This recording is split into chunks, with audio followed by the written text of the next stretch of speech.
एक पन्ना आगे चले जाओ सीधे ही, और ये देखो, ये लीग नगर की नई संस्था है और मालती के उद्योग से खुली है। कौन सी लीग? Women's league. मालती के परिश्रम से खुली है। मेहता के फैले भाषण ने महिलाओं में बड़ी हलचल मचा दी है।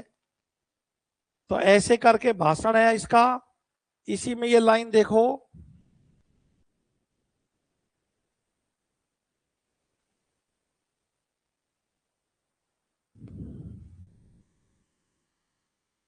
ये देखो वीमेंस लीग है। ये वीमेंस लीग में इतना समारोह कभी नहीं हुआ था। डॉक्टर मेहता अकेले थे, फिर भी देवियों के दिल कांप रहे थे। सत्य की एक चिंगारी असत्य के एक पहाड़ को भस्म कर सकती है। तो वीमेंस लीग में जो बड़ी हाईफाई मॉडलिंग सोच की जो लड़कियां महिलाएं थी, वे कैसे सुनेंगी मेहता के भाषण को सुनकर के, क्या प्रतिक्रिया देंगी? मेहता किस प्रकार परंपरागत नारी के आदर्श को स्थापित करते हैं।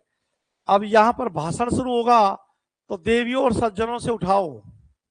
देवियों, देवियों को जब देवी कहते हैं तो उनको लगता है कि हाँ हम तो देवी तो है, क्योंकि उनके अंदर वो समर्पणशीलता होती है। देवियों, जब मैं इस तरह आपको संबोधित करता हूं तो आपको कोई बात खटकती नहीं। कौन बोल रहा है? मेहता। आप इस सम्मान को अपना अधिकार समझती है, लेकिन आपने किसी महिला को पुरुषों के प्रति देवता कहते हुए सुना है क्या? देवता का व्यवहार करते सुना है क्या? उसे आप देवता कहे तो वह समझेगा आप उसे बना रही हैं। क्या बना रही हैं? उल्लू बनाया, बड़ा मजा आया। उल्लू। आपके पास दान करने के लिए दया है, श्रद्धा है, त्याग है। पुरुष के पास दान करने के लिए क्या है? वह देवता नहीं, लेवता है। वह अधिकार के लिए हिंसा करता है, संग्राम करता है, कलह करता है। स्त्री और पुरुष में स्त्रियां कितनी खुश होंगी सुनकर के। ताली बजाने लायक बात है ना? बजेगी ना ताली? बजेगी है? पाठ में बजी है ना तालियां, तो बिल्कुल तुमको बजानी चाहिए तालियां कि महिलाओं के पक्ष में कितनी बड़ी बात कह दी। पुरुष तो लेवता है, देवता नहीं है। स्त्री देवी है, वो उसको अपना अधिकार है उसका, है ना? देखो तालियां बजी, अलग बात है तुमने नहीं बजाई। आज कुछ बेचैनी है, आज कबूतर बहुत उड़ रहा है। ये किसी पंखे से कटने की संभावना है, पर अब कट भी जाए तो क्या, बैच तो पूरा हो ही रहा है। आप कहोगे है बैच का पूरा होने के बाद कटने का क्या मतलब है? तो ज्ञान खत्म हो गया ना। अब वो तो बूढ़ा इसको अब चेंज करेगा मकान को, कबूतर के लिए थोड़ी रहने देगा। तालियां बजी। राय साहब ने कहा कि औरतों को खुश करने का इसने कितना अच्छा ढंग निकाला। बिजली संपादक को बुरा लगा। कोई नई बात नहीं है, मैं कितनी बार भाव व्यक्त कर चुका हूं। चिढ़ता है, ये समझता है कि मैं बहुत बड़ा लिखाड़ हूं। मेहता आगे बढ़े, इसलिए जब मैं देखता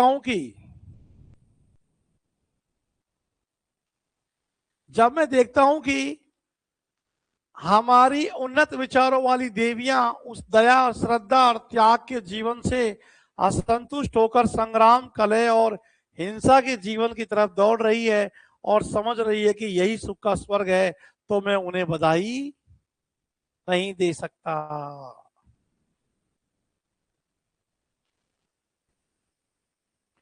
तो स्त्रियां इस दिशा में आगे बढ़े, इस बात के विरोधी प्रेमचंद हैं।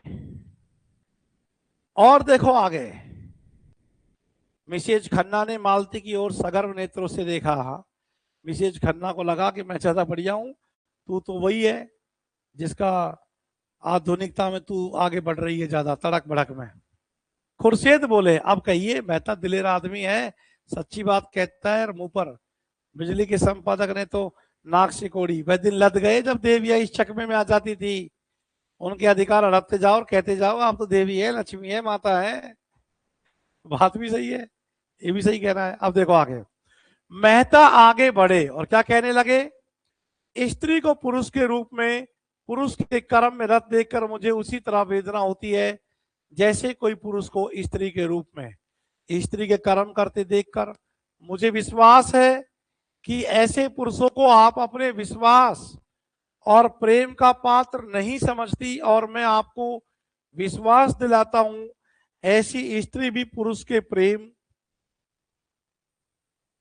और श्रद्धा का पात्र नहीं बन सकती। और खन्ना तो खुश हो गया सुन के, वाह, इसका मतलब इसका मालती के साथ में नहीं बैठेगा और मेरा बैठ जाएगा। और देखो बहुत बढ़िया बात आ रही है अभी। मेहता और आगे बढ़े और भाषण दिया। मैं प्राणियों के विकास में स्त्री के पद को पुरुष के पद से श्रेष्ठ समझता हूं, उसी तरह जैसे प्रेम और त्याग और श्रद्धा को हिंसा और संग्राम और कलह से श्रेष्ठ समझता हूं। इसी में इन्होंने आगे कहा, एक पन्ना आगे करके फिर से जो तालियां बजी उसके जस्ट पहले है। देखो मेहता का भाषण जारी था। अब मेहता यहां जो कह रहे हैं वो देखो, मैं आपको सचेत किए देता हूं कि आप इस जाल में ना फंसे। स्त्री पुरुष से उतनी ही श्रेष्ठ है जितना कि प्रकाश अंधेरे से। मनुष्य के लिए क्षमा, त्याग और अहिंसा जीवन के उच्चतम आदर्श है, और नारी इस आदर्श को प्राप्त कर चुकी है। पुरुष धर्म और अध्यात्म और ऋषियों का आश्रय लेकर उस लक्ष्य पर पहुंचने के लिए सदियों से जोर मार रहा है, पर सफल नहीं हो सका। मैं कहता हूं कि उसका सारा अध्यात्म और योग एक तरफ और नारियों का त्याग एक तरफ। वेरी इंपॉर्टेंट पंक्ति। और भी आप आगे चलोगे तो मेहता का भाषण जारी था। ये भाषण से एक क्वेश्चन आएगा, बता दे रहा हूं मैं आपको। ये देखो मेहता का भाषण जारी था। ये देखो, पुरुष कहता है जितने दार्शनिक और वैज्ञानिक आविष्कार हुए हैं वह सब पुरुष थे। जितने बड़े बड़े महात्मा हुए हैं वह सब पुरुष थे। सभी योद्धा, सभी राजनीति के आचार्य, बड़े बड़े नाविक, सभी कुछ पुरुष थे। लेकिन इन बड़े बड़े समूहों ने मिलकर क्या किया? महात्माओं, धर्म प्रवर्तकों ने संसार में रक्त की नदियां बहाने और वैमनस्य की आग भड़काने के सिवा और क्या किया? योद्धाओं ने भाइयों की गर्दनें काटने के सिवा और क्या यादगार छोड़ी? राजनीतिकों की निशानी अब केवल लुप्त साम्राज्यों के खंडर शेष रह गए हैं, और आविष्कारकों ने मनुष्य को मशीन का गुलाम बना देने के सिवा और क्या समस्या हल कर दी? पुरुषों की इस रची हुई संस्कृति में शांति कहाँ है? सहयोग कहाँ है? शांति और सहयोग तो कौन स्थापित करेगी? नारी। इसलिए नारी इतने अच्छे तरह से शांति स्थापित कर रही है कि पूरे मोहल्ले को उंगली पर उठाए रखती है। नहीं तो स्त्री को कैसा स्वभाव का होना चाहिए? तो देखो ना, शांति और सहयोग की भावना तो स्त्री के द्वारा ही संभव है। अहंकार नाथ तो जल फून गया कि विलासियों के मुंह से बड़ी बड़ी बातें सुनकर मेरी देह भस्म हो जाती है, कि मेरी देह में आग लग जाती है। और चलो साहब, मेहता का भाषण देखो। मैं आपसे पूछता हूं, यहां आ जाओ। देखो मेहता का भाषण जारी था, तुम लिख लो 2026। मेहता का भाषण जारी था। इस भाषण में से कोई भी एक स्त्री का कथन आएगा, ये गारंटी की बात बता रहा हूं मैं आपको। मैं आपसे पूछता हूं कि क्या बाज को चिड़ियों का शिकार करते देखकर हंस को यह शोभा देगा कि वह मानसरोवर की आनंद में शांति को छोड़कर चिड़ियों का शिकार करने लगे? यहां पर यह कहना चाहते हैं मेहता के द्वारा प्रेमचंद की नारी जो है उसका स्वभाव शीतलता पूर्ण और शांति और सादगी में है, वह हंस की तरह है। और पुरुष कैसा है? बाज की तरह। अब यदि हंस बाज बनने का प्रयास करेगा तो बाज तो नहीं बन पाएगा, लेकिन अब वो हंस भी ना रह पाएगा तो नुकसान ज्यादा हो जाएगा। कि और वह शिकारी बन जाए तो आप उसे बधाई देंगी? हंस के पास उतनी तेज चोंच नहीं है, उतने तेज चंगुल नहीं है, उतनी तेज आंखें नहीं है, उतने तेज पंख नहीं है, उतनी तेज रक्त की प्यास नहीं है। उन अस्त्रों का संचय करने में उन्हें सदियां लग जाएंगी। कौन से अस्त्रों का? पंख, चोंच, पंजे, प्यास, उसकी प्रकृति में ये नहीं है। और फिर भी वह बाज बन सकेगा या नहीं, इसमें संदेह है। मगर बाज बने या ना बने, वह हंस ना रहेगा। वह हंस जो मोती चुगता है। स्त्री कैसी है? हंस की भांति। पुरुष कैसा है? बाज की भांति। खुर्शीद ने टीका की, यह तो शायरों की दलील है, मादा बाज भी उसी तरह शिकार करती है।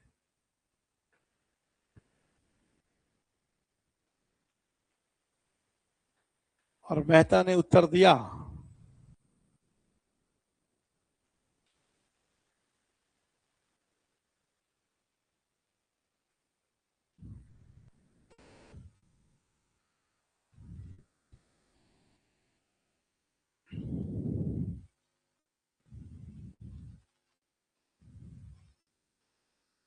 देखो मेहता बोल रहे हैं, वोट नए युग का मायाजाल है, मरीचिका है, कलंक है, धोखा है। उसके चक्कर में पड़कर आप न इधर की होंगी ना उधर की।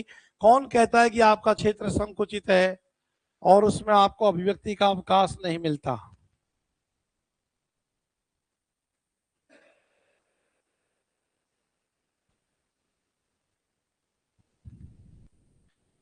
महिलाओं को बोल रहे हैं वो, हम सभी पहले मनुष्य हैं, पीछे कुछ और आगे है कि मेहता ने उत्तर दिया। यहां से देखो, संस्कृति में सदैव आदान प्रदान होता है।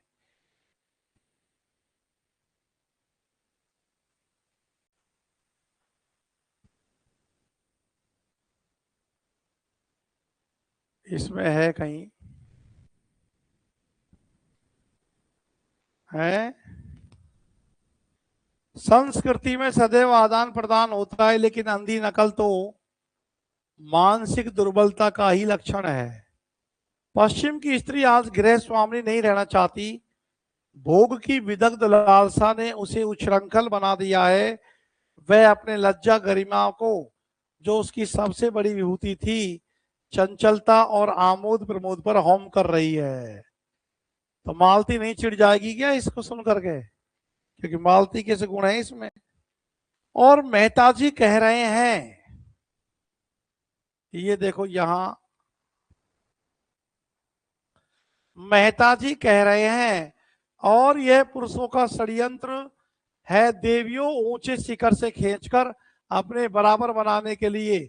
उन पुरुषों का जो कायर है, जिनमें वैवाहिक जीवन का दायित्व संभालने की क्षमता नहीं है, जो स्वच्छंद काम क्रीड़ा की तरंगों में सांडों की भांति दूसरों की हरी भरी खेती में मुंह डालकर अपनी कुत्सित लालसाओं को तृप्त करना चाहते हैं। पश्चिम में इनका षड्यंत्र सफल हो गया है।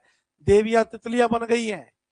कहते ना स्त्री अधिकार, स्त्री अधिकार, स्त्री स्वतंत्रता की बात, ये वही लोग करते हैं जो स्वच्छंदता से अपना काम चलाना चाहते हैं। मुझे ये कहते हुए शर्म आती है कि इस त्याग और तपस्या की भूमि भारत में भी कुछ वही हवा चलने लगी है। विशेषकर हमारी शिक्षित बहनों पर वह जादू बड़ी तेजी से चढ़ रहा है।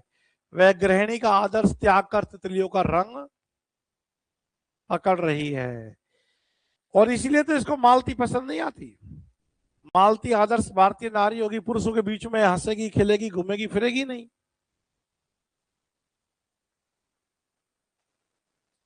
अभी इसमें एक पैराग्राफ और काम का है। सरोज उत्तेजित होकर बोलती है। यहां आप देखो, सरोज कौन है? मालती की बहन। अब देखो, सरोज उत्तेजित होकर बोलती है, हम पुरुषों की सलाह नहीं मांगती। अगर वह अपने बारे में स्वतंत्र है तो स्त्रियां भी अपने विषय में स्वतंत्र है।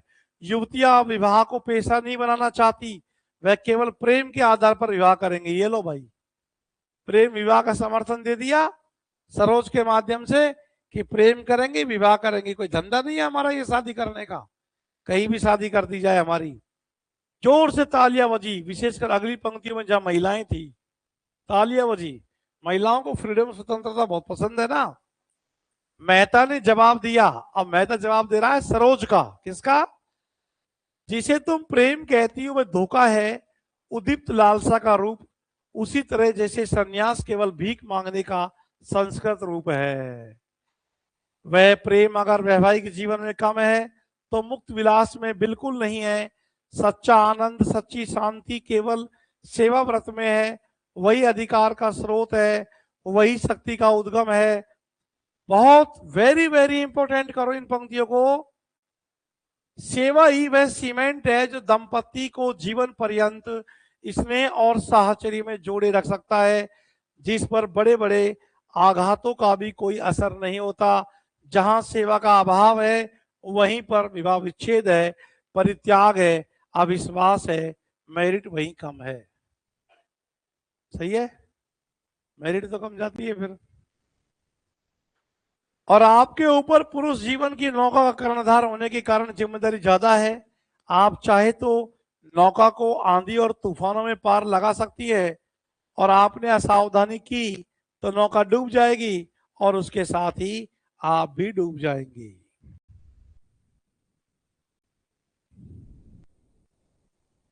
तो ये कम से कम सेवा ही वो सीमेंट है। ये पंक्ति तो पहले भी परीक्षाओं में घूमी है, तो ये आप ध्यान रखेंगे। और ये सब बातें यहां चल रही हैं।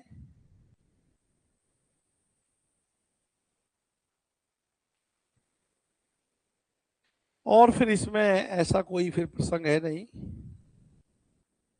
और इसके बाद में हम आ जाएंगे 16वें अंक पर।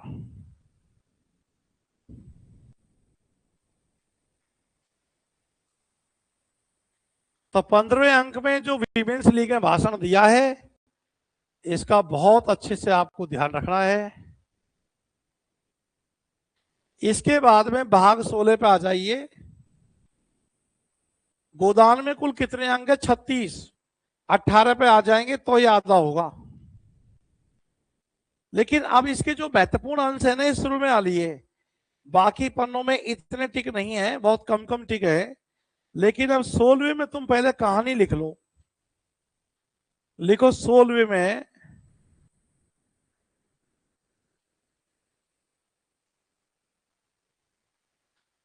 16वें में ऐसी कोई खास घटना तो नहीं है, लेकिन ये जो 100 रुपए और 30 मन का जो डांड लगाया था, ये राय साहब को बिना पूछे गांव के प्रभुत्वशाली लोगों ने लगा दिया था। तो इसका पता राय साहब को चलता है, तो वो उन लोगों को डांटता भी है। और वो डांटता इसलिए नहीं कि डांट क्यों लगाया, डांटता इसलिए कि मेरे पास तो कुछ आया ही नहीं। देखो, राय साहब को खबर मिली कि इलाके में एक वारदात हो गई है, रौरी से गांव के पंचों ने जुर्माना वसूल कर लिया है। तो फौरन नौखे राम को बुलाकर जवाब तलब किया कि उसे इतला क्यों नहीं दी गई।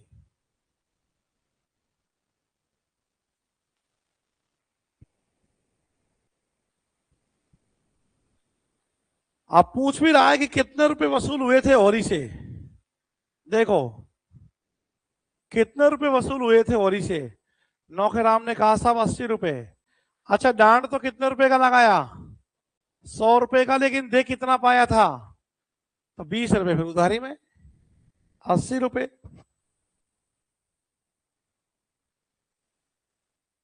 नगद? नगद उसके पास कहाँ थे हुजूर? कुछ अनाज दिया, बाकी में अपना घर लिखा दिया।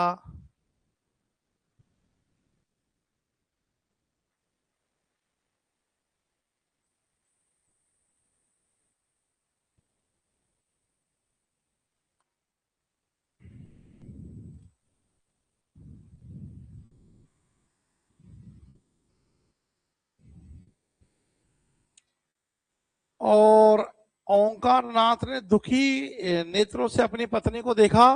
ओंकार नाथ की पत्नी का नाम, ओंकार नाथ जो बिजली पत्रिका के संपादक हैं, ओंकार नाथ की पत्नी का नाम आ रहा है।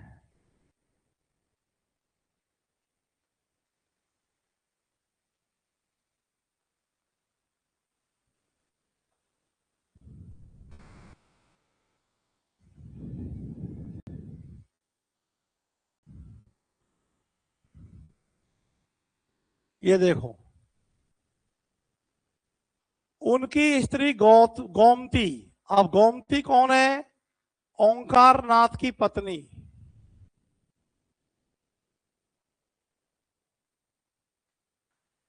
ओंकार नाथ की पत्नी है गोमती। तो देखो, ओंकार नाथ ने दुखी आंखों से अपनी पत्नी की ओर देखा, गोमती का विद्रोह उड़ गया। तो गोमती का नाम याद रख लेना है बस।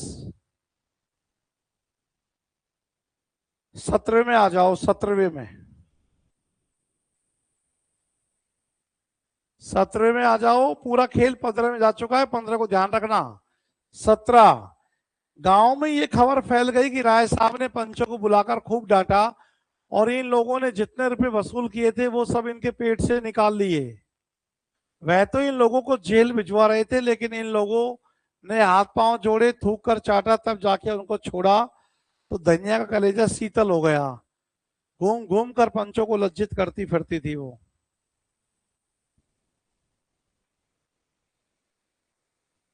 अब जो 17वां है,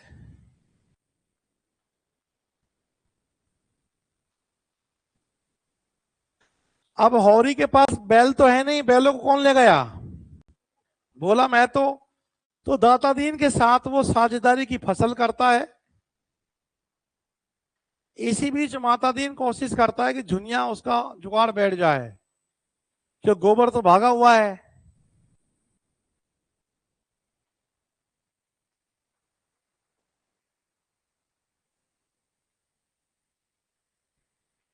लिखो, लिखो। तुम लोग हंसते क्यों? ये गांव की सच्चाई है।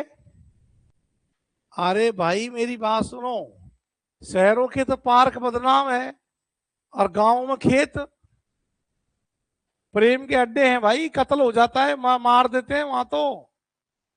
लिखो, 17वें अंक में हौरी दाता दीन के साथ साझेदारी में खेती करता है। हौरी दाता दीन के साथ साझेदारी में खेत करता है। दाता दीन के साथ साझेदारी में खेत करता है, क्योंकि हौरी के पास बैल नहीं है। क्योंकि हौरी के पास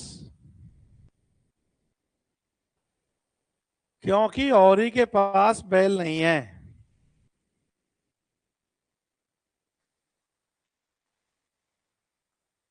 माता दीन झुनिया की तरफ आकर्षित है। लिख लो, माता दीन, ये छोरा है दाता दीन का, झुनिया की तरफ आकर्षित है।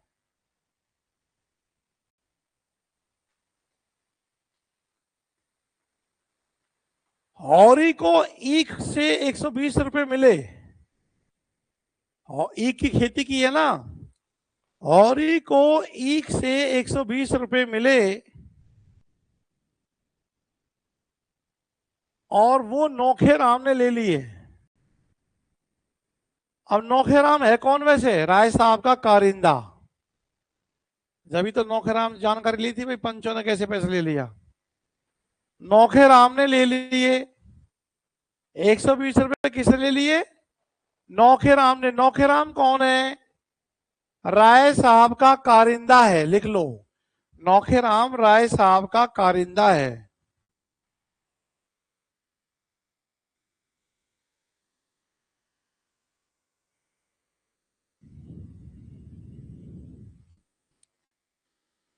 ठीक है, अब यदि 17वें में हम देखेंगे तो 17वें में क्या है कि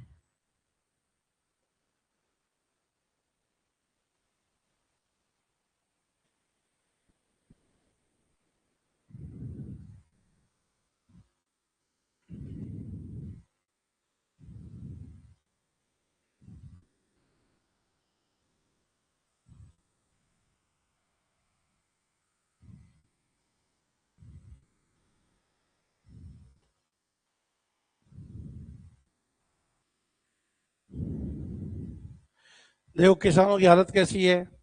रात का समय था, सर्दी खूब पड़ रही थी। हौरी के घर में आज कुछ भी खाने के लिए ना था। दिन को तो थोड़ा सा भुना हुआ मटर मिल गया था, पर इस वक्त चूल्हा जलने का कोई डौल ना था उपाय। और रूपा भूख के मारे व्याकुल थी। देखो कितने छोटे छोटे बच्चे हैं किसानों के, कैसे भूखे मर रहे हैं। वह कोड़े के सामने बैठी रो रही थी। घर में अनाज का एक भी दाना नहीं है, तो क्या मांगे क्या कहे।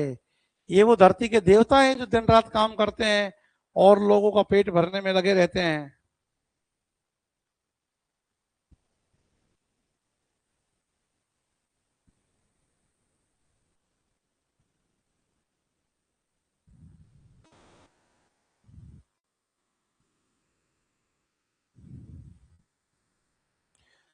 दूसरे दिन से बुवाई शुरू हो गई थी।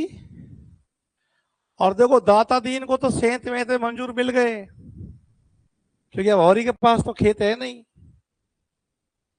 अब कभी कभी उनका लड़का माता दीन भी घर में आने लगा। जवान आदमी था, बड़ा रसिक और बातचीत का बिल्कुल मीठा। दाता दीन जो कुछ छीन झपट लाते थे, माता दीन की विशेषता बताइए भाई। दाता दीन जो भी इधर उधर से छीन झपटक करके लाते थे, कहते ना चोरी का माल मोरी में जाता है, वह बेटा उसका भांग बूटी में उड़ा देता है। एक चमारन से तो उसकी आसनाई हो गई है कि वही है सिलिया। असली मजा तो सिलिया के घर वालों ने दिया, इसके मुंह में हड्डी दे दी। इसलिए अभी तक ब्याह नहीं हुआ था। अब उसकी मौज मस्ती में जिंदगी कट रही है, उसको ब्याह का क्या कर रहा है। वह रहती अलग थी। कौन? सिलिया। पर सारा गांव ये रहस्य जानती हुई भी कुछ न बोल सकता था। क्यों? हमारा धर्म है, हमारा भोजन भोजन पवित्र है, फिर हमारे धर्म पर कोई भी आंच नहीं आ सकती। रोटियां ढाल बनकर अधर्म से हमारी रक्षा करती है। क्या बड़ा व्यंग है। और ये स्वयं लेखक कह रहा है, स्वैगत प्रेमचंद स्वैगत कह रहा है इस बात को कि हमारा धर्म हमारा भोजन है। बस भोजन पवित्र है तो हम चाहे कोई भी कुकर्म करें, सब छुप जाएगा।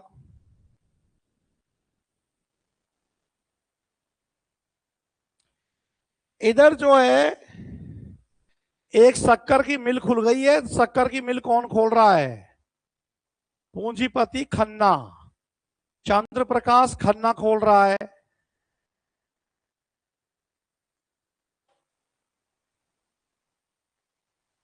देखो इधर इस साल इधर एक शक्कर का मिल खुल गया है। तो जहां पर, और ये किसने खोला है? मिस्टर खन्ना ने खोला था। तो जहां ईख की गन्ना की फसल होंगी वहां शक्कर की मिल तो खुल ही सकती है, शक्कर बनेगी। तो चंद्र प्रकाश खन्ना ने खोला है शक्कर की मिल को।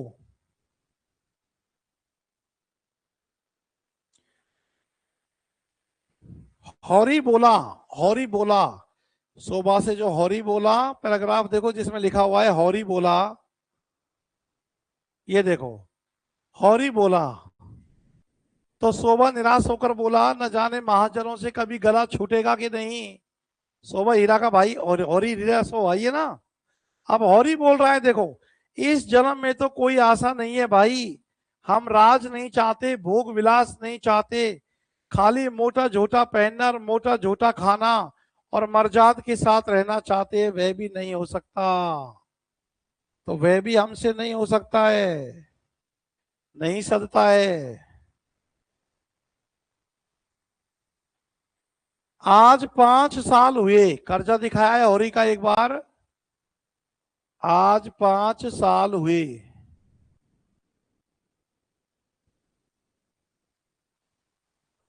ये देखो इन बातों को 5 साल हो गए हैं। हौरी ने दुलारी से 30 रुपए लिए थे। पहले तो मुझे ये बताओ कि धनिया और हौरी के ब्याह को कितना साल बताया गया? 25 साल।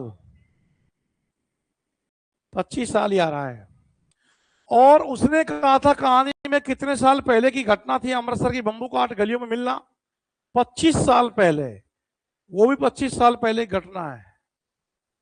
आज 5 साल हुए। हौरी ने दुलारी सवाइन जो दुकान चलाती है गांव में, दुलारी सवाइन से 30 रुपए लिए थे। 3 साल में उसके कितने रुपए हो गए? 100 रुपए हो गए।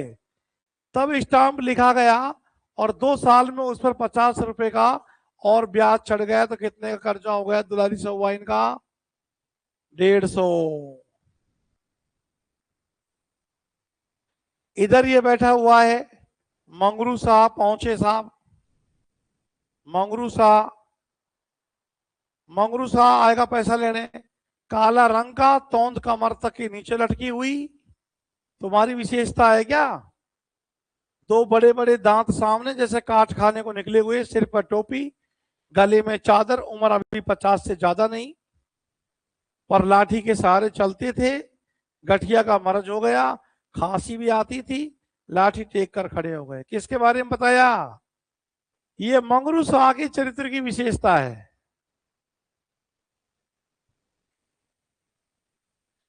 ये देखो शोभा कैसा है, पूरे गांव का विदूषक है, मस्खरा, मजाक करने वाला है। शोभा देखो मस्करा था, बोला तब काहे को घबराते हो शाह जी, इनके मुर्दे से ही वसूल कर लेना, नहीं तो 1-2 साल आगे पीछे दोनों ही सड़क में पहुंच जाओगे, वहीं भगवान के सामने अपने हिसाब चुका लेना। मंगरू शाह के कितने रुपए हैं? लिख लो, 300 रुपए हैं। मंगरू शाह के कर्जे में 300 रुपए हैं, जो आगे आ जाएंगे, लिखिए। कैसे आ जाएंगे, लिखिए। इस आजी कौन है? मंगरू शाह। कौन? शोभा ने, शोभा कह रहा है। ये देखो ना, पहले कितने रुपए दी थे तुमने? 50 ही तो।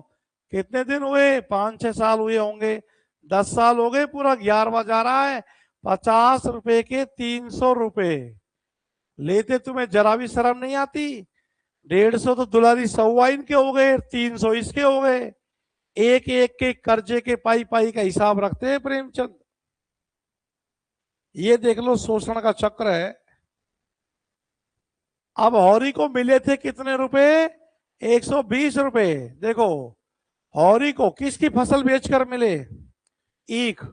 हौरी को 120 रुपए मिले, उसमें से झिंगुरी सिंह ने अपने पूरे रुपए सूद समेत काटकर कोई 25 रुपए हौरी के हवाले किए। ये लो जी साहब, सब पैसा काट करके कोई 25 रुपए ही हौरी को दे दिए। ये होता है देखो शोषण का चक्र। कैसे वर्ष भर आदमी कमाता है किसान, लेकिन चुकताई में ही पूरी फसल चल जाती है, फिर भी चुकती पूरी नहीं होती। हौरी ने रुपए देकर उदासीन भाव से कहा कि ये लेकर मैं क्या करूंगा ठाकुर, ये भी तुम ही ले लो, मेरे लिए मंजूरी बहुत मिलेगी। है कि ये भी ले लो भाई, 25 रुपए ले लो तुम।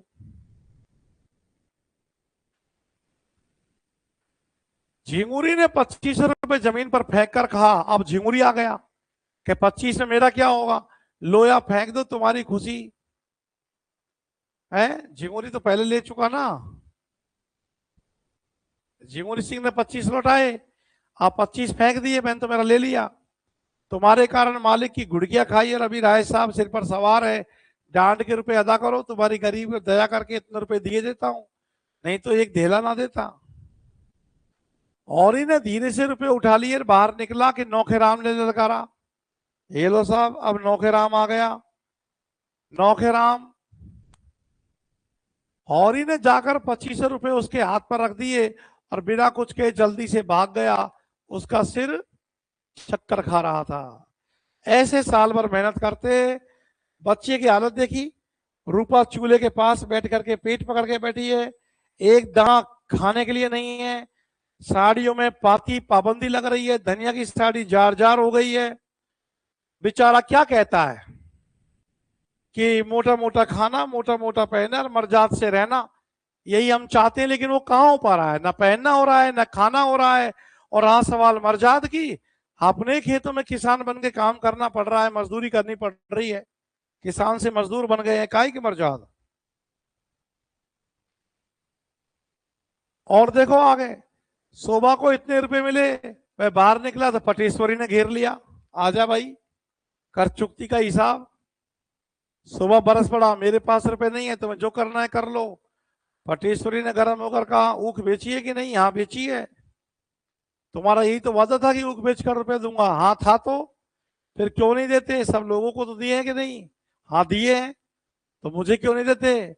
अब मेरे पास जो कुछ बच्चा है वे बाल बच्चों के लिए है। सही कह रहा है बेचारा।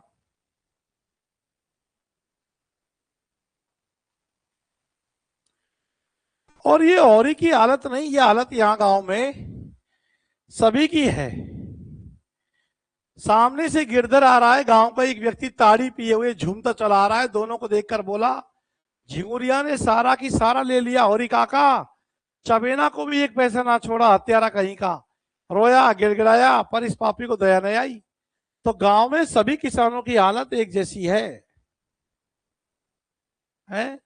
देखो, हालत ये कि 20 लिए थे, उसके जो 160 भरे, कुछ हद हो। तो ये है महाजनी शोषण। राय साहब नौखेराम के द्वारा कारिंदों को भेज भेज करके सामंती शोषण हो रहा है। ये पैसे का ब्याज बट्टे का जो चल रहा है, ये महाजनी शोषण है। यही पूस की रात में दिखाया गया है महाजनी शोषण। धनिया इसको जो है, धनिया इस चीज का बहुत विरोध करती है। जब हौरी घर पहुंचा तो रूपा पानी लेकर के दौड़ी, सोना चिलम भर करके लाई, धनिया ने चबेना और नमक लाकर रख दिया। सभी आशा भरी आंखों से उसकी ओर ताकने लगे। जुनिया भी चौकट पर आ खड़ी हुई। हौरी उदास बैठा था, कैसे मुंह हाथ धोए, कैसे चबेना खाए, ऐसा लज्जित और गिलानित था मानो हत्या करके आया हो। धनिया ने पूछा, कितने रुपए की तौल हुई? 120 मिले पर वहीं लुट गए, धेला भी न बचा। धनिया सिर से पांव तक भस्म उठी, मन में ऐसा उद्वेग उठा कि अपना मुंह नोच ले। बोली, तुम जैसा घामड़ आदमी भगवान ने क्यों रचा? कहीं मिलते तो उनसे पूछती, तुम्हारे साथ सारी जिंदगी तलक हो गई, भगवान मौत भी नहीं देते कि जंजाल से जान छूटे। है? उठाकर सारे रुपए अपने बहनोइयों को दे दिए। गाली बक रही है एक प्रकार से उनको। भाई नौखेराम ने ले लिए, जगूरी सिंह ने ले लिए। जिससे गोई आएगी, किससे गोई आएगी? गोई का मतलब क्या होता है? बैलों की जोड़ी। हाल में क्या मुझे जोतोगे या आप जोतोगे? मैं कहती हूँ तुम बूढ़े हो गए, पर इतनी अक्ल भी तुम्हें नहीं आई कि गोई भर के लिए रुपए तो निकाल लेते। कोई तुम्हारे हाथ से छीन थोड़ी लेता। और ये पूस की ठंड, और किसी की देह पर लत्ता नहीं। ले जाओ सबको नदी में डुबा दो, सिसक सिसक कर मरने से तो एक दिन मर जाना फिर भी अच्छा है। कब तक पुआल में घुसकर रात काटेंगे? पुआल जानते हो आप? उसकी रात में भी आया था झबरा के लिए पुआल। ये चावलों की जो मोटी घास होती है झोंपड़ी, इसमें कैसे रात कटेगी? तो पुआल खाकर रहा तो ना जाएगा ना। तुम्हारी इच्छा हो तो घास ही खाओ, हमसे तो घास ना खाई जाएगी। ऐसे करके बेचारी ये शोषण का विरोध भी खूब करती है। ये कहते कहते वे मुस्कुरा पड़ी। इतनी देर में उसकी समझ में ये बात आने लगी कि महाजन जब सिर पर सवार हो जाए और अपने हाथ में रुपए हो तो महाजन जानता है कि इसके पास रुपए है तो असामी कैसे अपनी जान बचा सकता है। क्या विडंबना है, क्योंकि पैसे तो देने ही पड़ेंगे।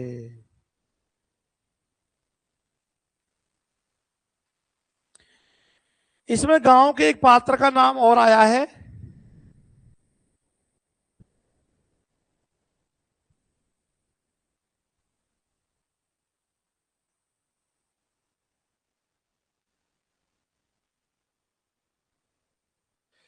ये देखो, हौरी रुपए लेकर उठा दिए, संग ध्वनि कानों में आई। गांव के उस सिरे पर ध्यान सिंह नाम के एक ठाकुर रहते थे, पलटन में नौकर थे। कई दिन हुए, 10 साल बाद रजा लेकर आए थे। ध्यान सिंह ठाकुर का उल्लेख आया है। इसके बाद में इसमें कुछ है नहीं। आगे चल जाइए, 18वें पे आ जाइए और 18वें को और डिस्कस कर लो, जिससे आधा हो जाएगा। टोटल 36 अंक है ना, तो 18 दूनी 36। इसके बाद के अंशों में उतना टाइम नहीं लगेगा, बहुत माइनर रेखांकन है। 18 को तो और देखो। खन्ना और गोविंदी में नहीं पड़ती, तो इसमें मिस्टर खन्ना और गोविंदी यानी कामनी में झगड़ा दिखाया है। खन्ना का बेटा और एक भीष्म नाम का, ये बेटे को भी प्यार नहीं करता है। और अंत में परेशान होकर के गोविंदी घर छोड़ के निकल जाना चाहती है, लेकिन पार्क में उसकी मेहता से मुलाकात हुई और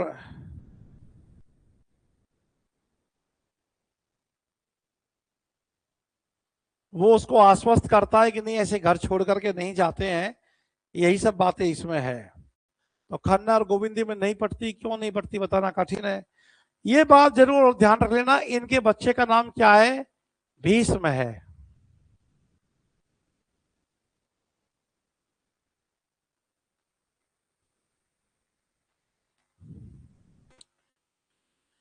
धन दौलत से, पैसों से भी कोई शांति नहीं मिलती है। ये देखो प्रेमचंद ने लिखा है,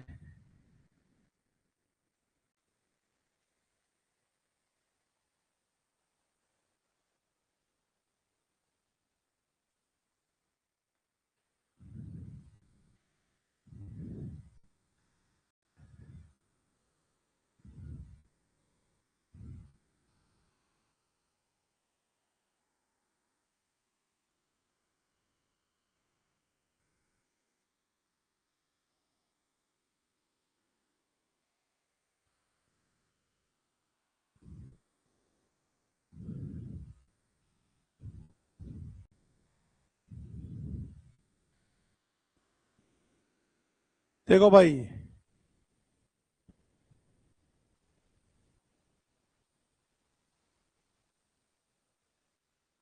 मालती के बारे में बात चल रही है, रास्ते में उसको मिल गई है वो। ये तो मालती की विशेषता है जो औरों को सीधे उस तरह से मुड़ता है। और वो देखो ये क्या है, तुम मालती की चाहे जितनी बुराई करो तुम उसकी पांव की धूल भी नहीं हो। ये कौन कह रहा है, मालती को लेकर कौन झगड़ रहे हैं, खन्ना और गोविंदी। वो तो मालती की बुराई कर रही है गोविंदी तो, और खन्ना ये कह रहा है कि तू तो पांव की धूल भी नहीं है। ये खन्ना कह रहा है। अब भाई बताओ, पत्नी से कोई दूसरी स्त्री की तारीफ करके ये कहा जाए तो पत्नी तो फिर पत्नी है नहीं। अब गोविंदी तो यहां तक कह देती है कि मेरी दृष्टि में तो वो वैश्याओं से भी गई बीती है, क्योंकि वह पर्दे की आड़ से शिकार खेलती है।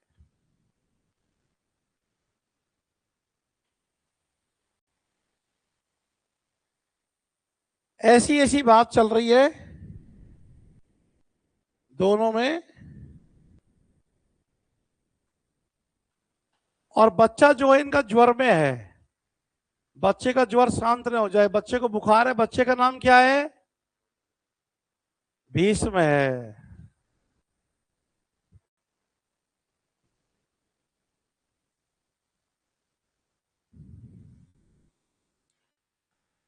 अब वो भी निर्णय कर लेती है कि बच्चे को देख लेगी, वह वहां नहीं रहना चाहती है। सांझ हो गई, वो वहां से निकल गई पार्क वार्क में।